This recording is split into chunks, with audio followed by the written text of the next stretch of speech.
Ladies and gentlemen, today I have Alex Fryer and Miss Elikai here with us today, joining us on the Entrepreneur Paradise podcast. And she's the owner of Furry Ohana, and she's expanding all around the island. And she's taking on a lot of internship and teaching a lot of people about entrepreneurship, about animals, sharing her passion. And here we have her today. So Alex, how long have you been here in Hawaii? Here in Hawaii, let's see, August marked my 8th year of being here. Okay. Yeah. So you like your stay so far? I mean, I came out here for college and I didn't leave. I stayed here. So that's awesome. I do enjoy it here. Yeah. Yeah. So where'd you come from? Let's see. My journey started in Colorado. That's where I grew up. That's where I graduated high school.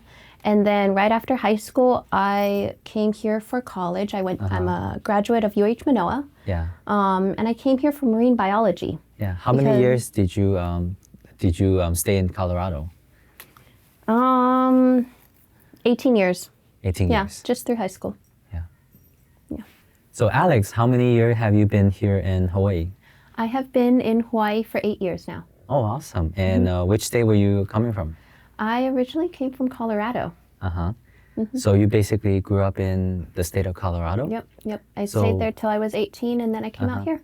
So what is like to grow up in Colorado? Let's see. You definitely get to experience seasons out there. Yeah. From when you can remember, how old were you? You know, when you, how many years did you stay in Colorado? I was there all the way through high school, so for 18 years, and then I came out here. Mm-hmm. And what was your childhood like? How was your parents raise you? I was raised by a single father. Wow. How deep do I go on this? Do I really take it back? Take it really back. Take some time to just talk about yourself and your life. Yeah. What is like growing up in Colorado, and then what is like to live with a single father? My first problem about living in Colorado was my high school was very white. As you can tell, I'm not. But that's one of the reasons why I ended up in Hawaii, because I felt like I fit in here much better. Yeah. Growing up with my father, it was a different dynamic, especially given that, I'm not his blood. I was adopted. How old were you when you can remember living with him?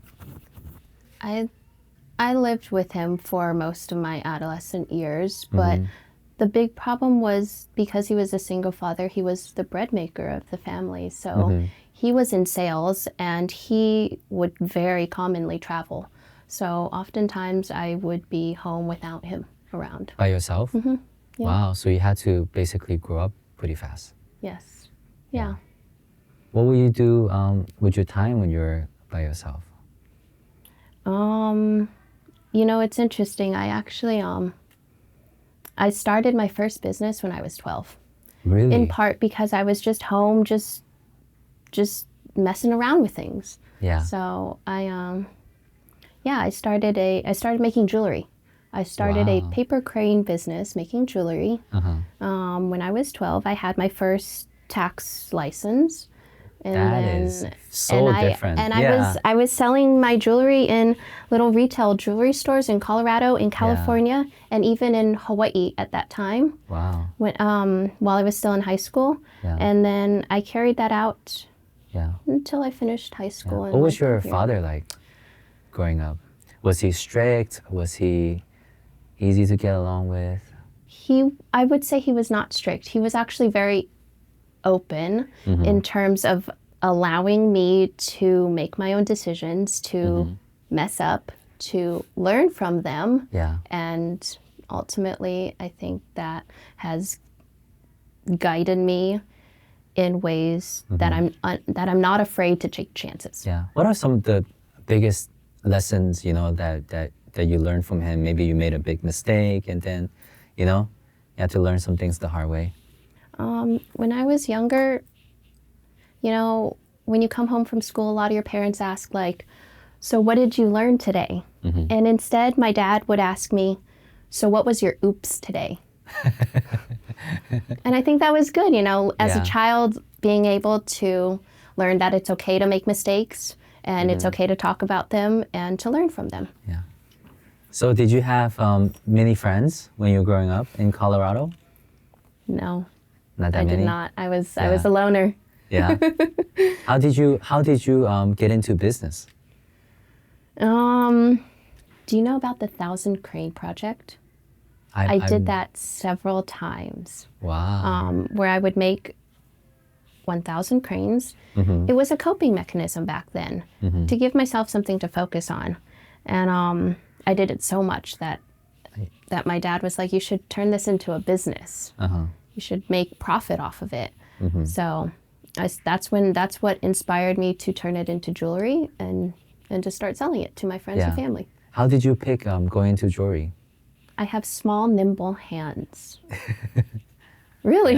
I mean, I'm folding small, tiny little paper cranes and bending metal and Did you meet somebody that showed you how to like craft jewelry? No. Did you? How Online. did you? Online. Okay, so you found it online. How did you get the materials?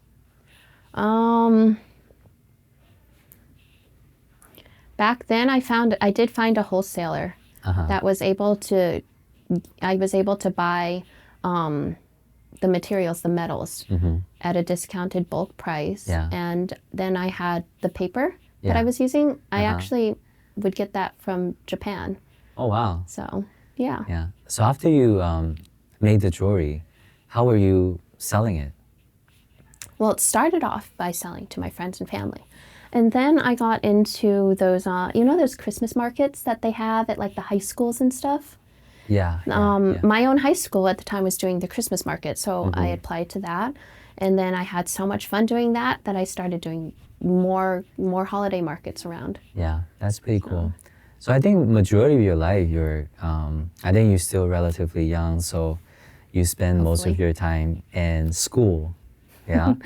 Yes. Yeah. Yeah. How was the school experience back in Colorado before you moved out here to Hawaii? Well, see, I graduated from public school, which that was a pretty big eye opener coming here to Hawaii and realizing how significant it is, the high school that you graduated from, and also the tuition rates of these high school. For me, public school, it was very different. Very different. Wide range of students, of households, of different income classes too. Yeah. So what made you decide to move out here to Hawaii? I'd been taking family trips out here to Hawaii when I was younger, and it was the degree in the marine biology that drew me here to Hawaii, given that UH Manoa has a great marine biology program. That's what I came out for. So did that change after you got started? You know, it's funny because I graduated with marine biology during COVID. Marine biology is a very hands-on job, and during COVID, absolutely nobody was hiring at that time. So I was at a loss for work during then. So I actually, I went back to school. I went back to UH Manoa and got a second degree in animal science. So I was studying more like veterinary science and farm animals as opposed to like ocean animals. Yeah. Did you spend most of your time studying in school out here? Yeah, out here in Hawaii, yeah. Yeah. Did you make any friends with classmates or have some? See, it was so difficult back then during COVID. COVID really shut down my connections between not only my classmates, but also my professors. That's such a unique experience. So during this whole time of you going to school as well as in your entrepreneurial journey, you never made that many connections? It was difficult too. Yeah, I don't feel like I walked away with as many as some of my other classmates before me. Yeah. So did you have any hobbies on the side? Well, during all of my college time, I was a dog walker. I was a dog walker and I was a pet sitter on a well-known app called Rover. Okay. And that's kind of where it all started. Yeah. So since we're going to the topic of business now, you know, what really, so when you move out here, when you're going to school, did you start any kind of business when you were doing that? At that time, I did not have an official business. I was doing a lot of gig work. Gig work, you know, with the pets, I was doing gig work. I was renting out my car. Yeah. I was doing DoorDash at one point too. Yeah. I didn't get very many, if you would say, 9-to-5 jobs. It was a lot of gigs. So when you were renting out your car, I know I have some friends that are into that business. You have any interesting story while you were doing the car rental business? Yeah, I have a lot of interesting stories from them. Yeah. You know, people traveling from all over the world, they've got interesting stories. People traveling from Japan who don't know how to fill up a car with gasoline. Did they put like diesel in your vehicle? They just don't know how to. So at least they didn't put diesel in, but they just didn't know how to. So they just returned it. And Interesting. Without a full tank. Yeah. And how long did you run that business for? I was doing, let's see, I had 2 different Ford Mustang convertibles on that platform. I was renting them out in the Waikiki location, so it was in demand for the tourists. I was doing that for about 3 years. Yeah. I've known you for a little while, Alex, and I know that you're a pretty big car girl. Yeah? Yeah. How did you get into cars? That one's from my dad. Oh, yeah? He likes cars. Your dad likes cars. He likes to drive very fast. Oh, wow. What kind of cars, did he have? BMWs. BMWs? Yeah. That's why I have a BMW. I see. And you talk to him about cars all the time? Yeah, I do. Yeah. So you were mentioning that your dad's a salesperson. Were you able to learn a lot from him on the sales side? I didn't directly see him in sales. Yeah. But because he was a bit of a stay-at-home father, being a single father, he would have lots of phone calls in the house. I see. So I overheard a lot of his sales phone calls. Yeah. So he had he had a flexible schedule then. When was he able to spend a good amount of time with you? Yes, it was flexible. I mean, he would stay home, be a stay-at-home dad, but then he would also have to travel here and there. So then, friends in the area would watch me. I see. Yeah. And now, since you went to UH Manoa over here, you graduated recently, right? Tell me a little bit about the program you graduated from. I graduated from Chaminade. Oh, nice. Yeah. So UH Manoa, I got both of my bachelor's degrees from there, and then I actually decided to go back and get a master's, an MBA. Yeah. And I chose Chaminade. I did look into UH Manoa. I was definitely interested. Yeah. But the reason why I chose Chaminade was because they offered a 12-month MBA program. Oh, that's fast. For me, it was about time. I wanted to be in, get the knowledge, and get out. I didn't want to be locked in to school for multiple more years. That sounds like a pretty intense program. It was. It was in no break, so no typical summer break. 1 year from the beginning to the end. How many days a week did you have to? It was every weekend. So every other Saturday, we would meet in person, and then on the off Saturdays, we would do online kind of hybrid work. Yeah. What made you decide to enroll into the MBA course? I wanted to go into the MBA course because I was already pretty deep into business, but I wanted to fill the gaps, the little gaps here and there of knowledge that I didn't know. So, yeah. Maybe help me understand a little bit of your timeline of you moving here, and then you went to UH for marine biologist. And then did you do anything after you finished with that degree? When I finished with the marine biology degree, I did not do anything because it was during COVID. I see. So I finished in May. Yeah. And I decided to go enroll in school for the next August term. Right away? Right away. Okay. Yeah. Yeah. Did anybody had to convince you to get in there, or? No, I kind of wanted to continue the knowledge. Yeah. Yeah. So while you're going through school, learning all these different things, what would you say are some of the most important things you got out of UH? I don't know if the world's going to like this answer, but Just you can be frank, yeah. I learned that in my MBA that we're just a mediator between ChatGPT and our professors. Yeah. At this day and age, What even our interest- professors are using ChatGPT to Yeah. grade our homework. That is so So- interesting. Yeah. I heard about it, when I was like reading about it online. I didn't know it is so prevalent. Yep. So Yeah. everybody, basically all the students nowadays are using ChatGPT. Yeah, I mean, it's a online and free Yeah. site anyone can access out there. So we were all using ChatGPT, and it became a matter of who can prompt ChatGPT better. Yeah. Do you necessarily view that as a bad thing? Because I feel like I don't think it's a bad thing. Yeah. Utilize the tools around you. But if you would say becoming a mediator between your teacher, where your teacher's just saying, will you do this on your homework? And you sit there and you pop it into ChatGPT and send it back to them. That's not the point of work.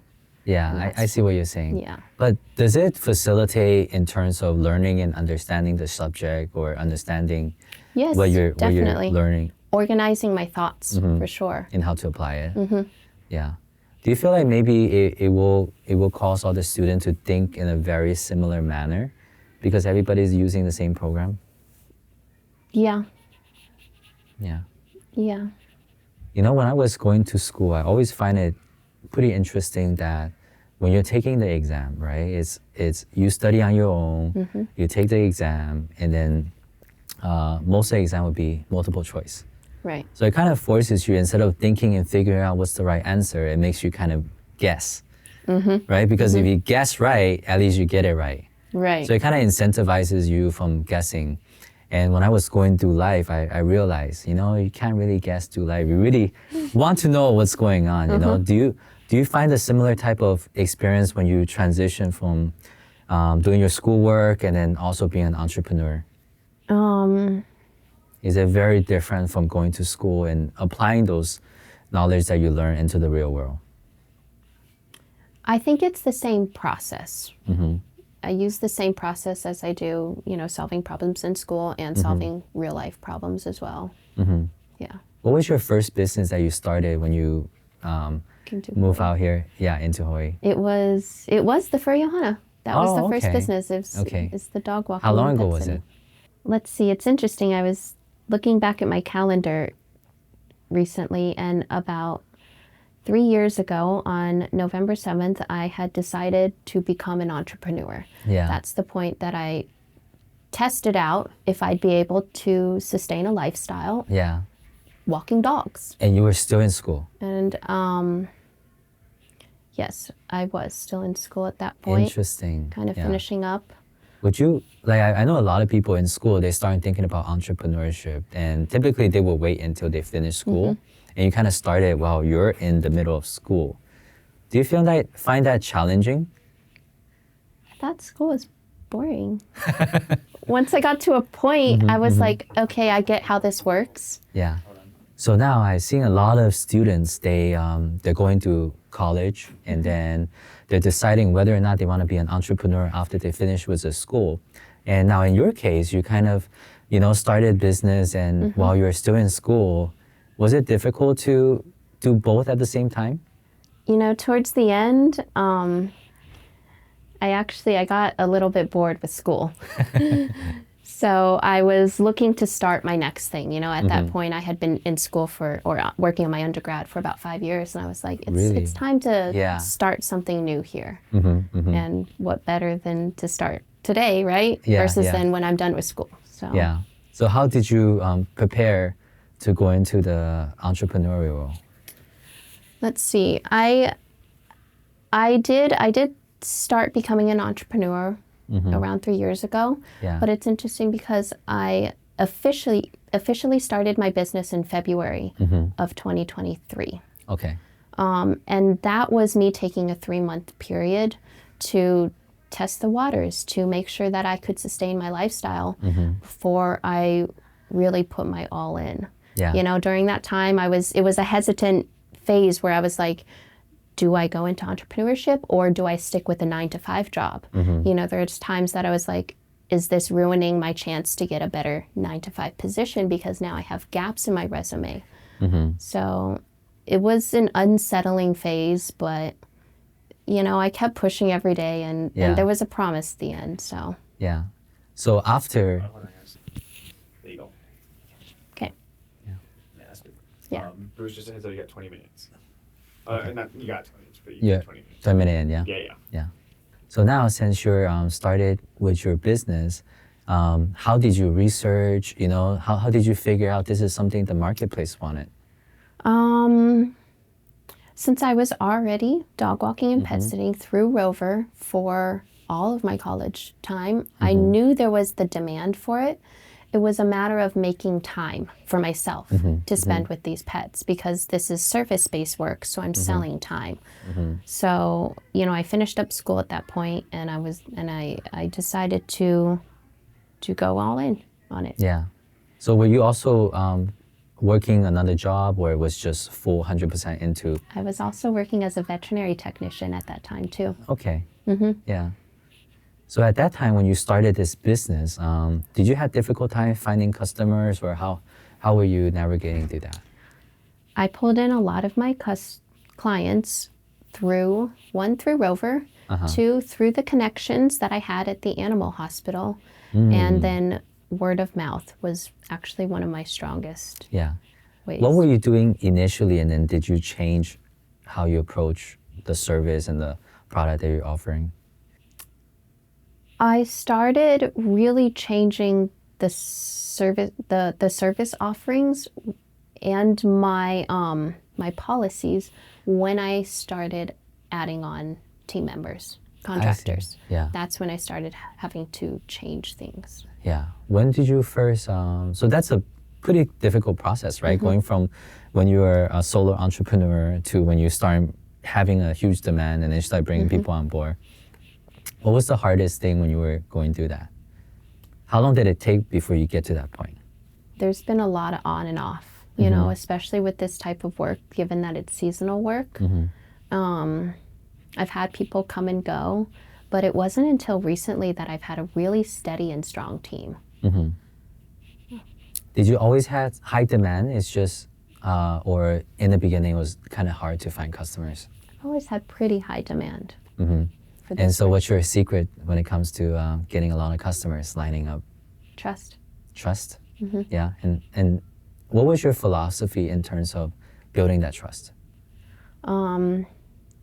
With this type of work, given that I'm watching your pet, which is oftentimes people's family member, and because I'm also pet sitting, which means I'm going into these clients' homes, and homes are generally your largest asset. Yeah. There comes with a lot of trust with that that I have to earn from my clients. So Yeah. Do you have any secrets of quickly, you know, building those trusts and getting people to like you? warm and friendly attitude, having a lot of compassion and understanding for their pets, their situation. You know, I deal with a lot of special needs pets or seniors pets, and sitting down and understanding their situation puts a lot of trust in this. That makes sense. Happening. That makes sense. Were you building up your social media presence at that time? I was slowly building it up, meaning I was doing work on my own. Yeah. You know, I would have photographers and videographers shoot some content for me, but then I would have to go out and post it myself. Yeah. And it was, I don't want to say dreadful, but it was a lot of those minuscule tasks that I feel that I could outsource and then, you know, Yeah. spend my days doing other work. I see. You know, there's a lot of new business owner and entrepreneur. They're kind of struggling on finding their voice and finding what they're passionate about. How were you able to decide, okay, this is something I really wanted to do and I want to go all in on it? I think it was a bit easier for me than most because I have a passion for animals in general. It started marine biology, that's ocean animals. True. And Yeah. it went to, you know, Yeah. veterinary work, which is household pets. And so it's really been a passion of mine to be in the pet care industry as a Yeah. whole.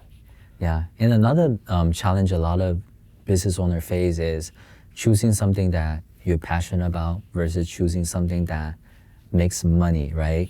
How do you really balance the two, and how do you decide where to lean? Because we're living in Hawaii, probably one of the most expensive places to live. How do you figure out what to do?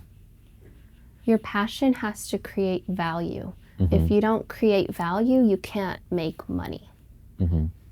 That sounds good. And now, when you're growing this business, right? From the beginning of you growing this business to about now, are there major changes that happen? Let's see. The most recent and largest change that I've had with the Furry Ohana is building these entrepreneurs. I have this internship program that I've created where I teach my interns everything that I have learned, not only from business but also being in school. And in turn, they're going to operate as one of the legs of the Furry Ohana and kind of have their own franchisee. Oh, that sounds amazing. Yeah. So this is like a new thing that you're putting together. Would you be able to share, or talk a little bit more about it? How did you came up with the idea of making it a franchise? What started it was actually hiring. Hiring is so difficult out here. You know, I was putting the basic hiring posts, you know, come be a dog walker, work for $25 an hour. I thought that would draw people in. It wasn't the talent that I was looking for. I wanted something stronger, somebody with passion in this. So I decided to change my hiring tactic. And instead, I launched the internship program so that I'd find somebody who's not just interested in dog walking and pet sitting, they're interested in building the business. Yeah. And that's how I'm able to scale the business, is with people who can operate like I do. Yeah, that sounds incredible. So as you're painting this picture and drawing these people in, did you find any specific message that really worked well, that resonate with the people that are coming in wanting the internship? What would you say is what they're looking for that you can offer? I think the strongest point that I make is I'm turning your passion into a profession. Yeah, that must be a dream journey for a lot of people. I hope I can provide a dream for them. And then what are some of the things that you learn as you're building up your business that you're also teaching the interns these days? What would you say is some of the biggest things that, are so valuable to you that you're teaching the interns? I enjoy, and they also enjoy, learning about credit. Oh, okay. They really do. I mean, Yeah. once you understand credit and how to leverage it, it's very interesting. It all just becomes a game. Oh, yeah? Yeah. When did you start unlocking, this understanding of credit? You know who really helped me with this? Yeah? The connections I made through Team Life Academy.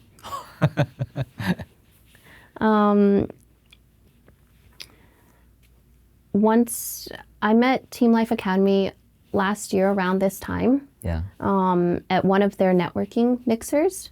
And since then, it's been pivotal in my business in understanding how I can expand and expand much faster too. Yeah.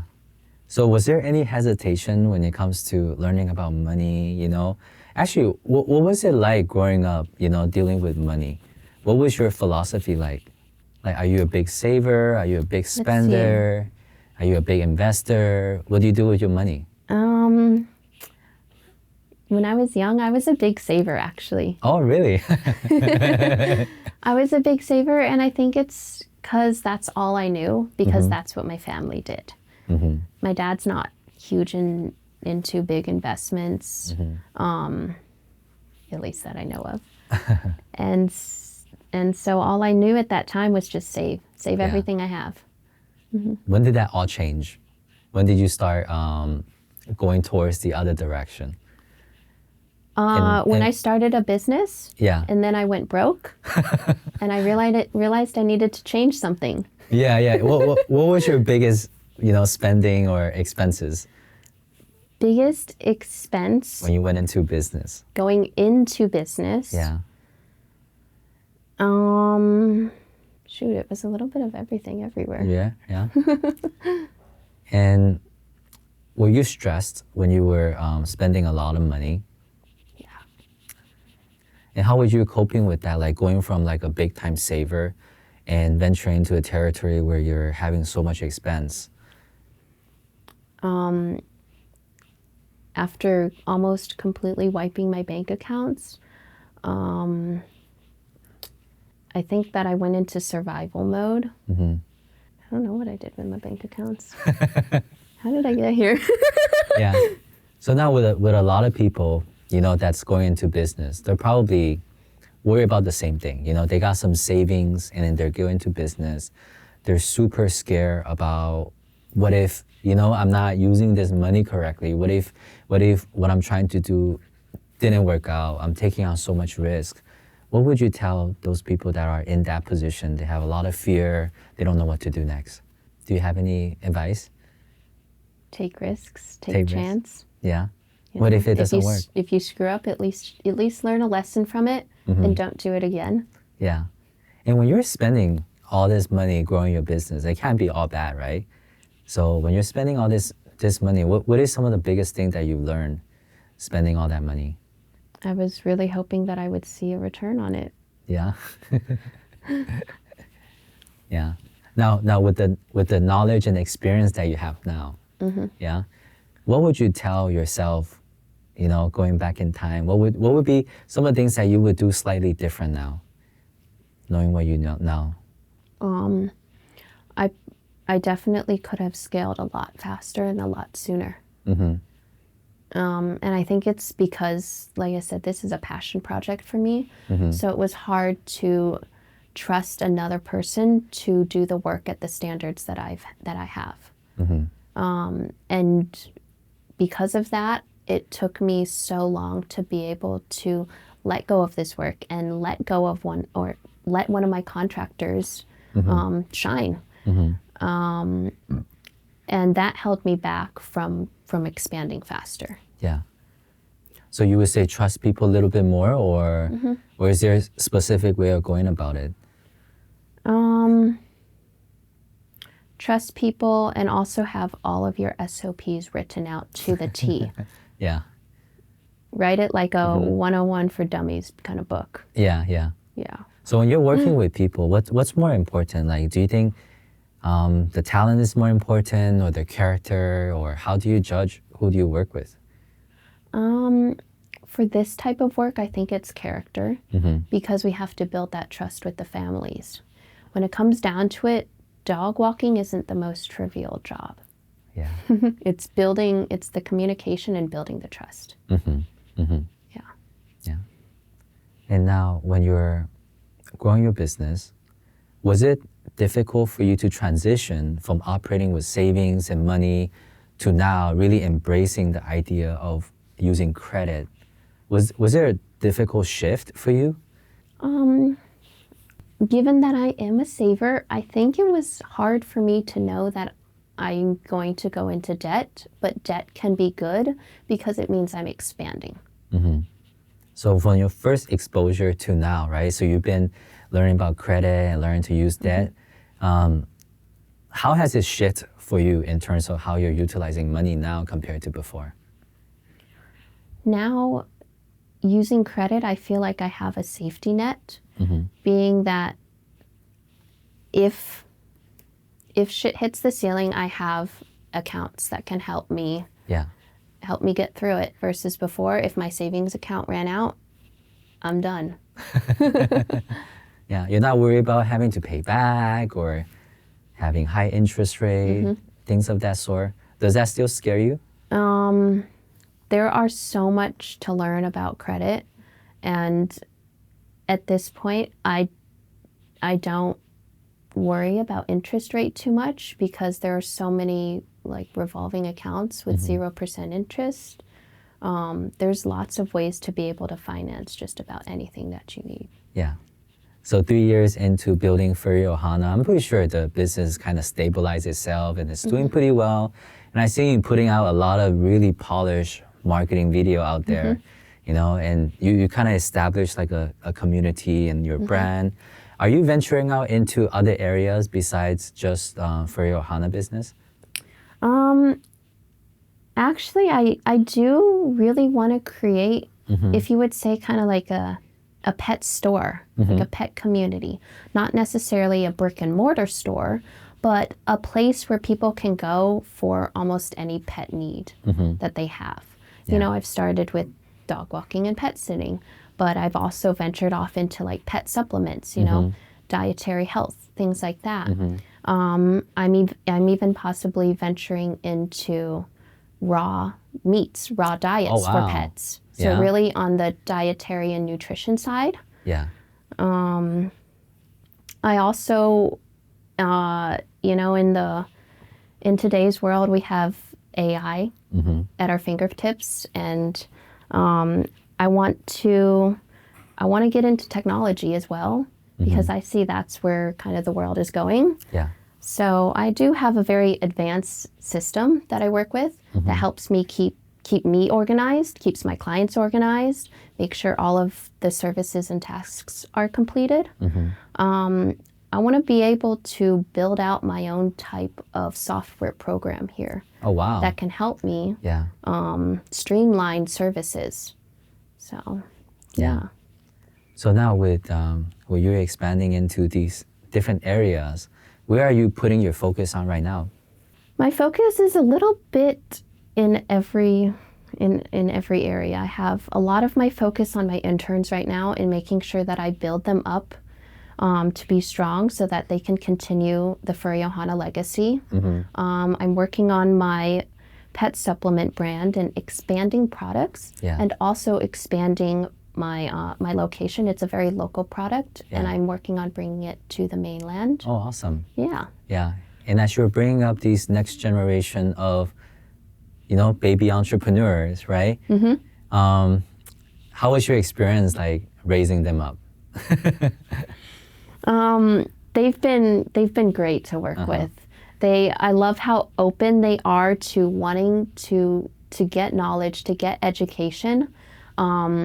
They realize that this is a very unique opportunity that I'm giving them, and they want to take the full advantage of this opportunity. Yeah. And how's their friends and family responding them getting into entrepreneurship? Are they supportive, or, you know, how's that going?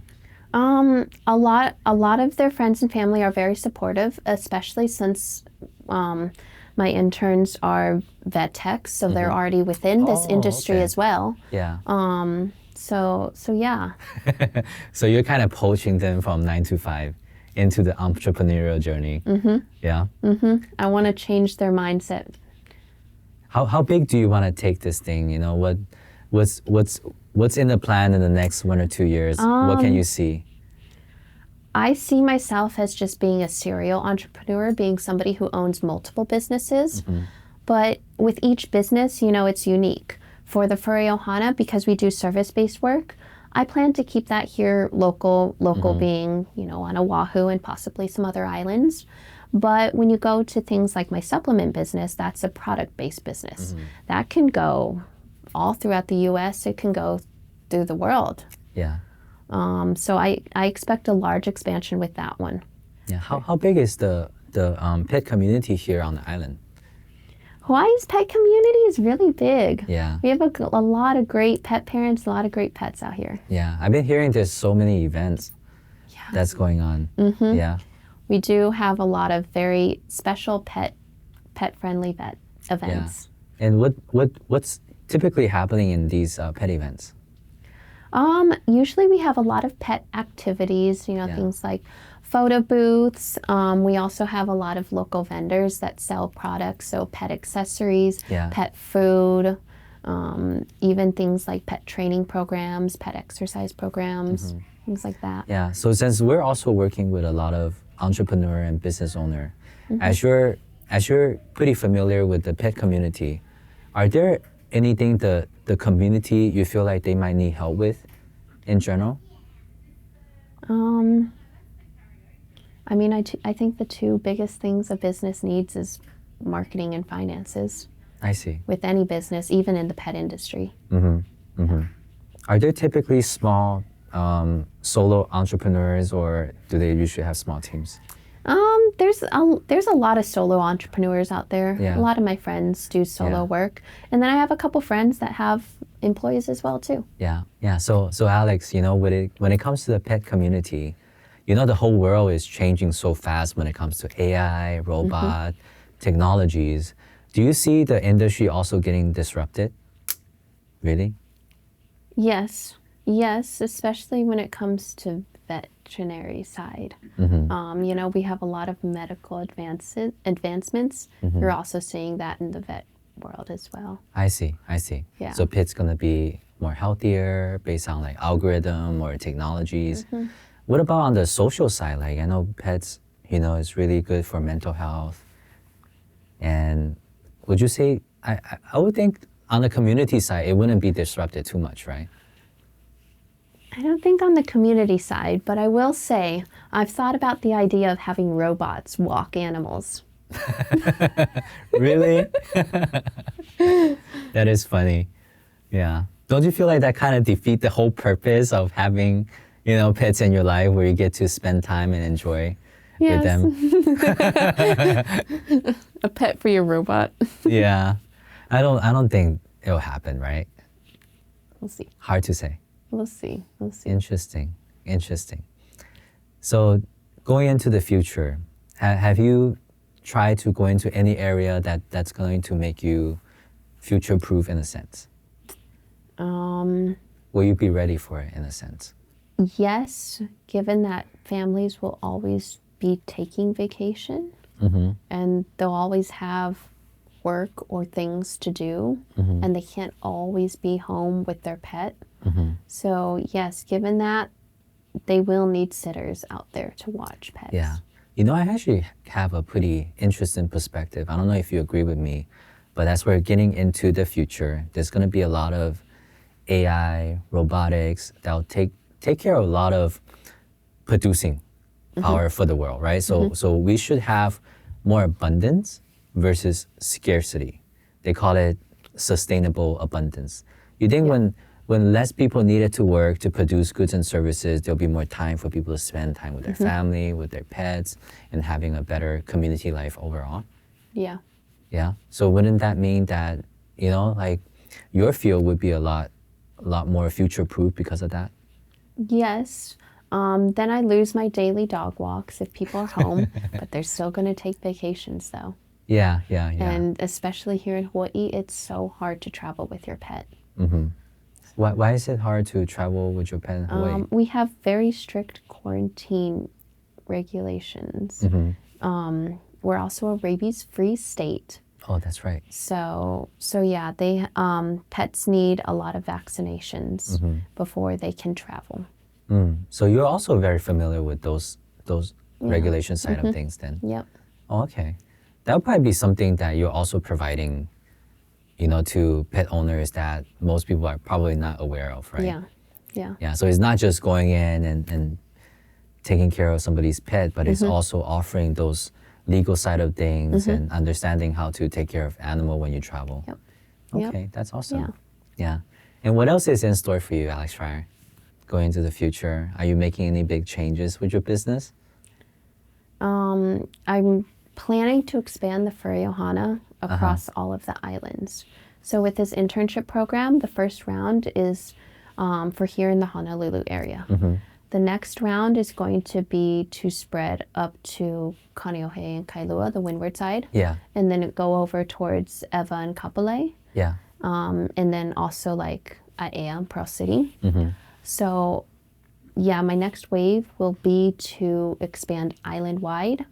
And then following that, I will start to find interns across in Kauai and Maui and Oh, also the Big wow. Island. Yeah. So I really want to be across all of the Hawaiian Islands. Yeah. That's awesome. Yeah, you must be getting a lot of business. Yes. How, yeah. how are people finding you these days? A lot of people are finding me either through my website, a Google search, or by word of mouth. Are you interviewing a lot of people these days? Yeah. Yeah. What are We're some having- of the qualities that you're looking for? when hiring, right? When hiring, a lot of the main quality is trust. Is, can I trust this person to take care of the pets at the high standard that I expect? Can I trust this person to be in these households? Can I also trust this person to communicate with the owners? I see. Yeah. So it's a little bit of everything, yeah. Yeah. Yeah. Would you say it's a very common sense type of role, or there's a lot of things that they didn't really know before? I think it's common sense for pet care industry.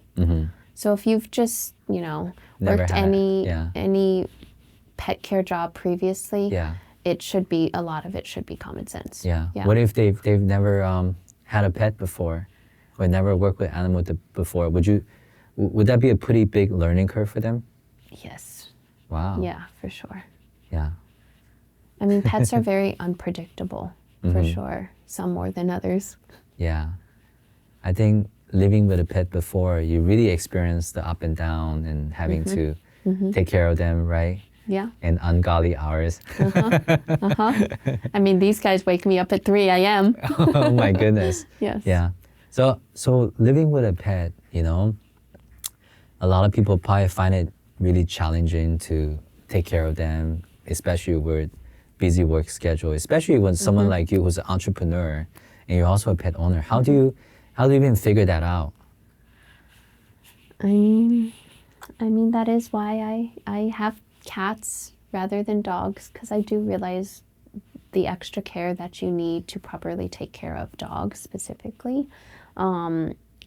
And with my schedule, I don't think I'd be able to give a dog the care that they need. So I have cats. Cats are easier to manage, but it's still hard working the long hours, especially when I do overnights at other clients' houses. It's hard to be away from them for, a week or even 2 weeks at a time. Yeah. So. Thank you so much for sharing so much knowledge with me today. I'm Yes. pretty sure there's a lot of pet owner out there, that'd be glad to see that there's somebody that's so passionate about animals, that really want to share the love with everybody around them. Yep. Yeah. Yeah. And where can everybody find you? You can find me at thefurryohana.com or on my Instagram page, which is the Furry Ohana. Sounds good.